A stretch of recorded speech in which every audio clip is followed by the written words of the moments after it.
Okay, so dear listener, today our focus is renewable energy access for small-scale fisheries, and I'll let Adobe, bring in our guests, a special guest we have today. Someone we look forward to meeting and also hearing from his wealth of experience as we talk about renewable energy access for small-scale fisheries. So Adobe, over to you. Sure, super. Hi, everybody. Our special guest today is Kehinde Adewoye. He is the Managing Director of A1 Power Technologies Limited, which is an integrated energy services company. Welcome, Kehinde. Yeah, good morning, Adaobi. Thank you so much. Good morning. Good to have you. Thank you so much. All right. I mean, I know for sure. By the way, welcome again, Kehinde, and good to have you indeed. So, I know for sure that you have over 24 years of engineering and business experience, and most of this experience has been in telecommunications, right? All right. How did you transition to renewable energy? How did that transition happen, really? Okay, thank you so much. Having worked a lot in telecoms, I kind of saw firsthand the power problems. I mean, I kind of understood it a lot more deeply, how it was a pain point for businesses. And I say around about, 2013, when the privatization started, the electricity privatization, I thought it'd be good to position for that, So that's how I came into electricity sector, as it were. In 2015, we actually started working, doing some metering work, and we did that for about 3 years. And around about 2019, we thought to diversify, primarily because the environment in Nigeria became more enabling. People like the REA, like Olon, and solar technology became kind of cheaper, became a bit more affordable, became a bit more mainstream. And so 2019, A1 Power diversified into solar, and we've done a few things. We've distributed solar panels, we've done some systems integration, and then in 2020, we co-developed a small home system, kind of designed out a small home system. Contract manufactured for us, and so we were able to take that to a community in Ibejuleki, and we've just gone on from there, really. Thank you. Interesting. Okay. Quick question. Really impressive. I read on your website that your company has delivered over 25,000 electricity meters for large and small power users in Nigeria over the past 3 years. So is that a core service that A1 provides? Yes. As I said, we started there, and we started there. And if I may just even update that information, unfortunately, is a bit out of date. Right now, we've done about 45,000 so far. Yeah, and that we, in terms of we have a wide variety of experience, both in terms of where in the country we have worked, what kind of customers we're serving, and what kind of projects they are. So in the north, we work primarily with Abuja Disco and Kaduna Electric. We did about 25,000 meters in 7 states, and those were prepaid. So that's a class of customers, prepaid metering, prepaid residential. Yeah, coming to the south, and specifically Lagos, we've worked for Ikeja and Eco Disco over the past 7 years, and most of our current work in metering is with those discos. Here, we've done about 20,000. We've done residential, we've done commercial, industrial, and we're doing statistical metering, which is metering of public transformers. In terms of projects, there'll be different projects. There was the CAPME, I don't know if you know that. There's a CAPME, there was MAP, that's the meter asset provision. Right now, there's the National Mass Metering Project, which, phase 0 has just been completed.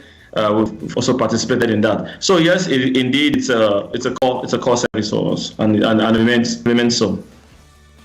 All right, beautiful. Talking about renewable energy is one of those very many solutions that, in as much as it's beautiful and we know the benefits, you still have to go extra mile to explain. Look, it's better.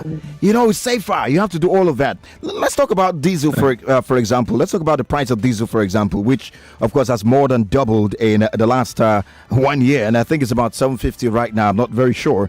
And it is. The average Nigerian can't even cope with this.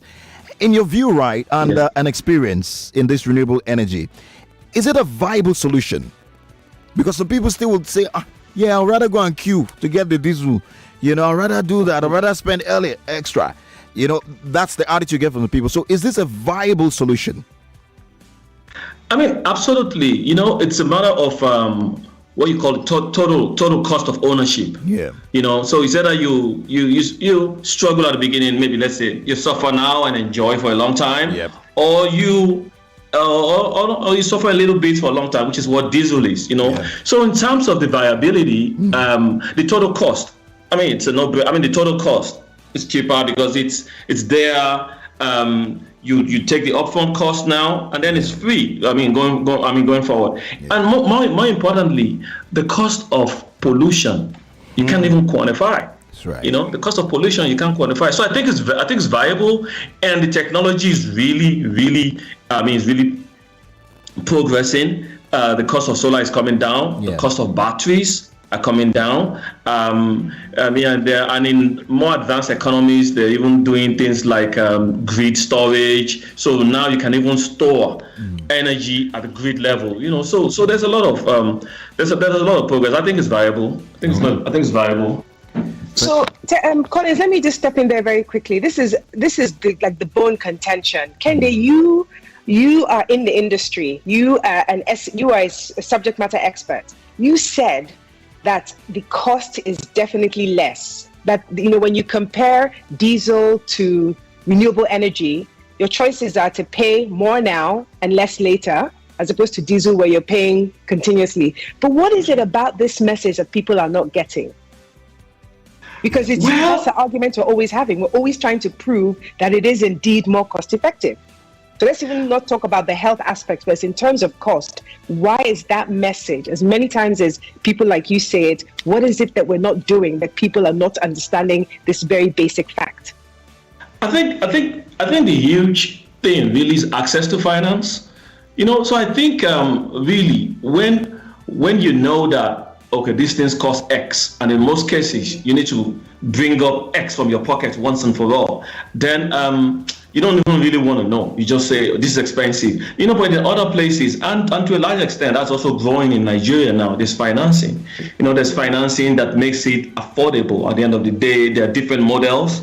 There are models where you pay as you go. The models where you can do like a solar lease, where you're just leasing. And of course, very big in Nigeria now. That's very big in the commercial space now. There are third-party investors who are coming in, and they just like the same way you pay for your NEPA bill. It's the same way that you're paying for this as you're using it. So I think if that becomes more mainstream, and there's a lot of work being done, good work, Solar Niger, 5 million connections, 25 million homes and businesses. The whole idea is to put solar into people's homes on very, very, very affordable basis. So I think with more programs like that, people are gonna get it more. Because at the end of the day, everything can make sense. But if I cannot afford it today, if I cannot pay for it today, then it makes no sense. Well, beautiful. Well answered. Clarification. Yes, well answered. Now, if you're just joining us, you're listening to Power Solutions on Nigeria Info. It's brought to you in partnership with All On. That's energy investment company. If you know for sure, every Monday, this day, every week, we get to have this conversation on the radio. And I'm being joined as a co-host by Adaobi Oniwinde, who's the policy and the partnerships manager of All On.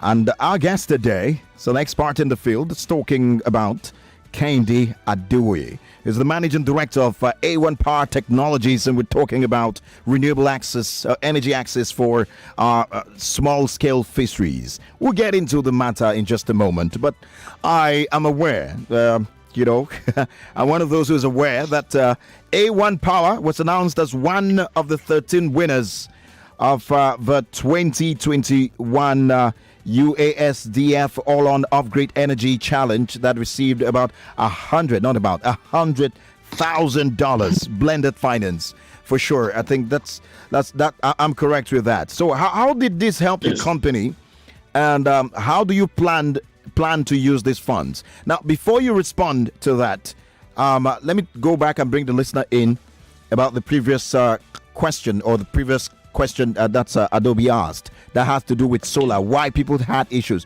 So if you're a listener out there, I want you to send a message to us. Tell us, if you're not using solar or any renewable energy, why are you not using it? Just examine it and then answer that question,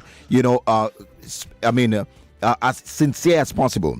Because there are things you may not be aware. Some people say it's the cost. There's a solution. You may just need the information. If you say it's the cost, is too high, there's always a way out. But I just want you to answer that question sincerely. Why are you not using solar? So send us a message to 0700 or 0809 597 5805. Or you can even send the message on our socials right now. We're streaming live on Facebook and YouTube. Answer right there. I would like to hear your sincere response to that. So back to you, to the 100K funds, as it were. Let's talk about that now. Thank you, sir. I think first and foremost, thanks to All-On and USADF, for the support for this sector. For their support for the homegrown companies that are doing very well. A lot of the companies here started with All-On. So thank you, All-On. Thank you, USADF. For us, the process, just by participating in the process, I'll say we already won. Because, we had to do some research to make sure this wasn't our first time. So it's like the second time. So we had to do some research. So definitely we learned. And a lot of hard questions were asked of us. We took a good look at our business. We had to develop some new skills in the application and evaluation process. So already, even without winning the 100K, there was a lot of value had right there. Now, of course, the 100K, significant, huge for our business. And what are we going to use this for? So we're going to use this to deploy a cold chain solution and 250 small home systems in 2 communities in Ibejuleki. That's what we're doing with this. Fantastic. Can I just ask a follow-up question? So why? So it's fish. So why Ibejuleki, by the way? Okay, great. So in coming to solar, I think basically in coming to solar, we in 2020, as I said, we co-developed a solution, a pretty much an 80-watt box, a small box, that could more for lighting, fan, laptops, very small. And we were able to, in terms of our prospecting, because we're looking at a different market first. We were looking at markets in like urban, real urban. But one way or the other, we had some challenges, in connecting with the market. So we went looking for cooperatives, and we were connected to the Lagos State Fishermen's Cooperative. And we met the chairman, and he said, okay, I live in Ibejuleki, bring your solutions there, let us start from where I live. That's how we got to Ibejuleki. So in 2020 we started deploying, and over time we deployed about, of course, being able to pay cash was an issue there, so we had to do pay as you go. And so we deployed about 50 boxes on pay-as-you-go basis starting in September 2020. That's how we got to Ibejuleki. Okay. Just related to that, I also know that there is a community of about 600 female seafood producers who operate in that area. Right. Are there any specific plans to ensure that women, specifically those female entrepreneurs, benefit from this solution? Absolutely. Okay, so let me just go. Okay, so let me give a bit of background. So when we deployed those systems, so over time, so we had issues of, repayment. And I think the biggest issue was that a lot more people wanted these solutions, but because we were self-financing it, so we were limited in what we could do. So on the one hand, we didn't have the finance to support a lot of people. And then with some of the people that had problems, when we dug in, so they're saying that, hey, we're fishermen or we're fisherwomen, the business is not doing so well, we have a lot of losses. So we, working with the cooperative, we decided that, okay, this is something to look at look at deeply. So we took our time to understand the problem, in depth. So we decided with the cooperative to, provide this solution, which will reduce the losses that both the fishermen and the women face in, the fish coming from the sea to the table. There's a lot of losses along the way because of deficiencies in the cold chain. Yeah, so specifically for women, most of the women are processors and traders.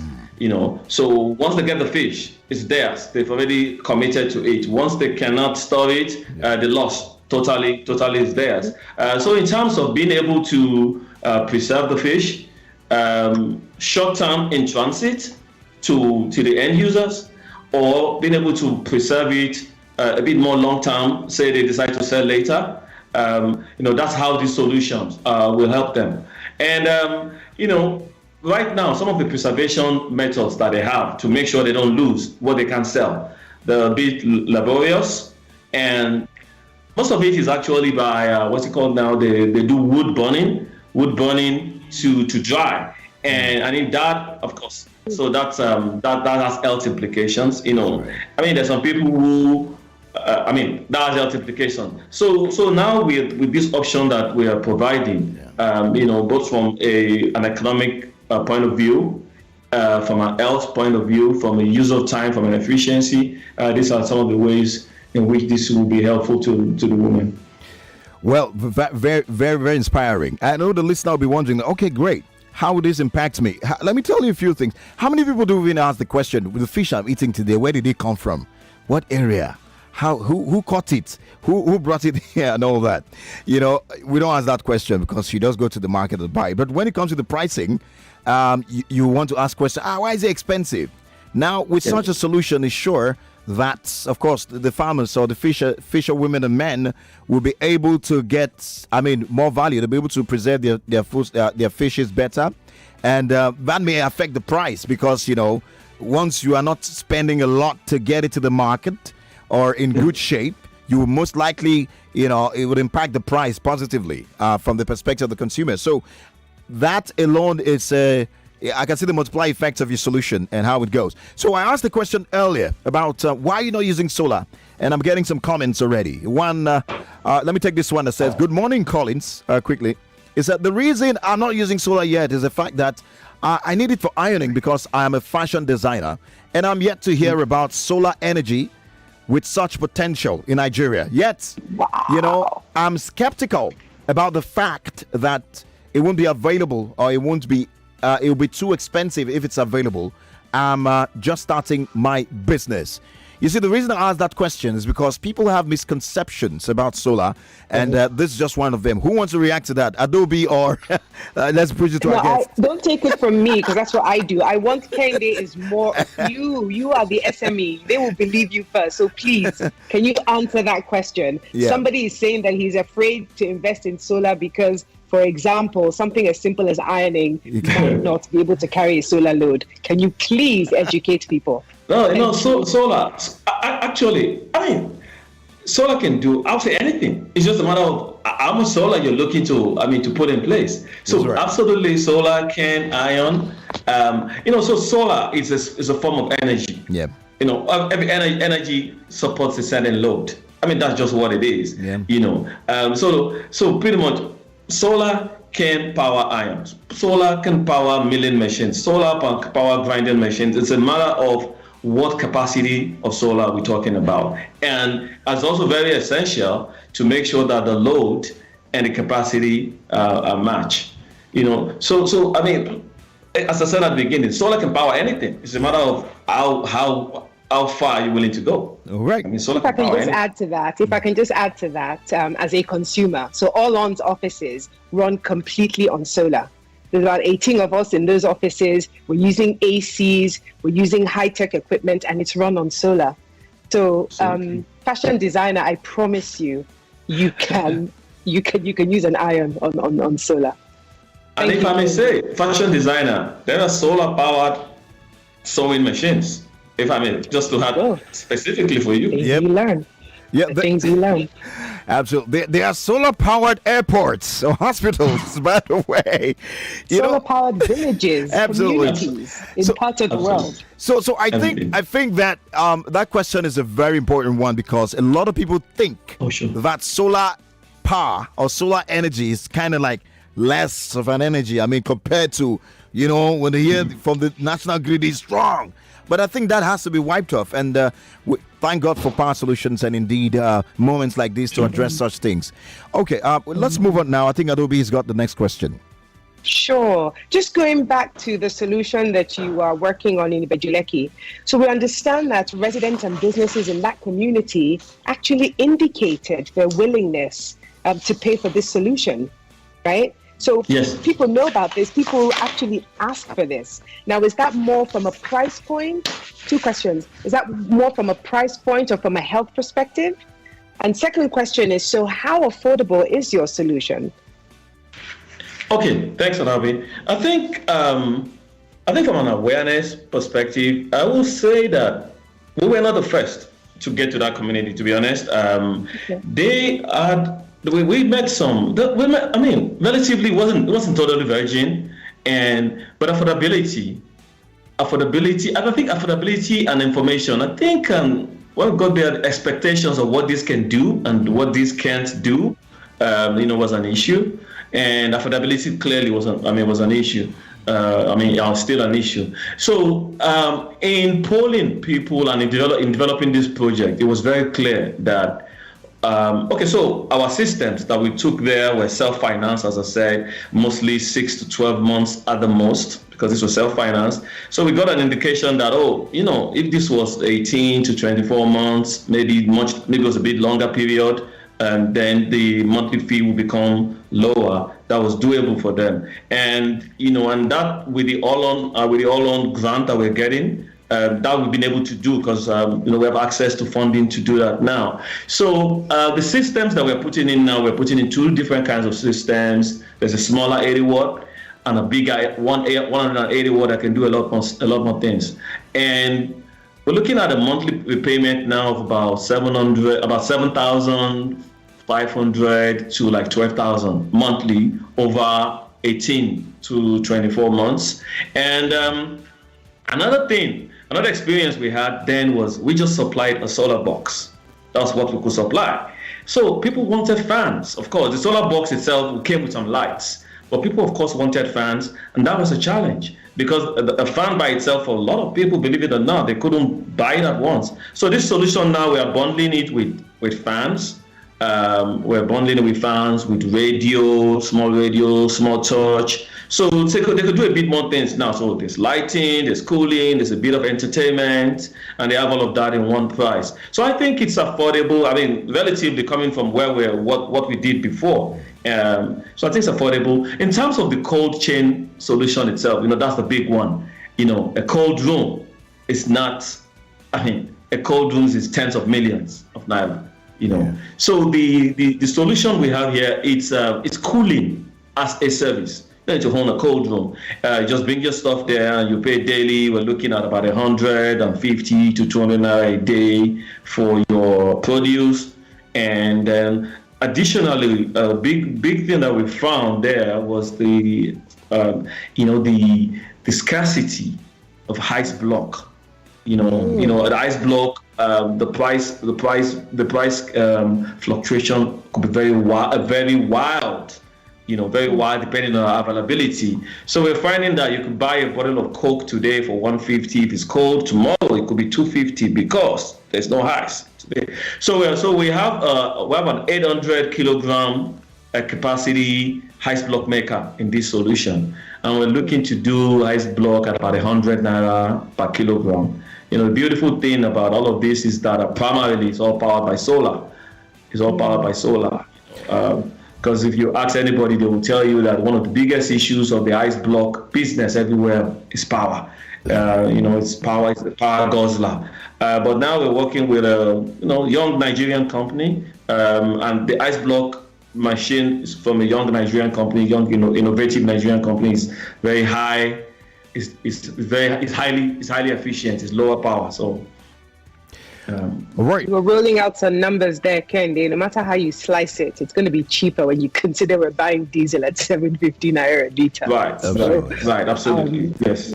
All right, I think you've addressed all the questions, but in 1 minute, right? Yes. Very important question. Where do you plan to take A1 Power in the next, say, 5 years? That's one. And then how can interested listeners reach you? Some people are asking several questions. So how does it cost? How much does it cost? How can I can see some messages coming in? So first of all, where do you want to take A1 in the next 5 years thereabout? And how can interested individuals listening right now connect with you? Okay. All right. So for the moment, we want to focus on powering agriculture. In the immediate, we want to do more of the small scale fishery sector, where the participants live, work, and play. We want to bring renewable energy there. That's what we want to do there. I want to expand our small home system solutions, and of course on the metering side, there's a lot to do there. There's a new program now to install about 4 million meters in Nigeria. We think that's going to be a game changer because our whole power sector has an issue of liquidity. So if you put these 4 million meters there, that's going to solve that problem. So those are the immediate things that we want to do right now. Yeah. So in terms of reaching out to us, our website, we are at a1powertechnologies.com. We have our Instagram handles. We're on Facebook. We are on Instagram at A1PowerTech. And in terms of telephone, we can reach us on our customer service line at 0701 806-5602. All right, thank you very much. And that'll be that'll be it for the show today. I must say thanks to both of you. First of all, my co-hosts, the beautiful Adaobi and Oniwinde. Thank you for being a part of this indeed. And to the amazing guest, of course, you've done justice to the questions. We say merci beaucoup. Thank you very much for that. And that's it. Thanks, Collins. Thanks, Adaobi. Thank you very much, both. Collins, I've missed you. This virtual ain't working for me, so hopefully I'll see you in the studio next time. Absolutely. Thank you. Hopefully. Nice meeting you. Absolutely. Nice meeting you. Take care. Bye. Goodbye. All right, that's it for Power Solutions. Join us again next week for another episode. In the meantime, stay tuned. The news coming up, and I can see Wembimo Adewoye on standby to bring you Africa's most authentic news bulletin. I'll say that with my full chest. God bless you. My name is Collins.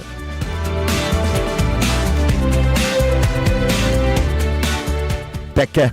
Bye for now. When it matters most, turn on your choice for the best of sports. Manchester United 3, AFC Bournemouth 1. News and great conversations. Spain has never changed anybody. It has only hardened people. Please let them ban it completely. On 99.3 Nigeria Info.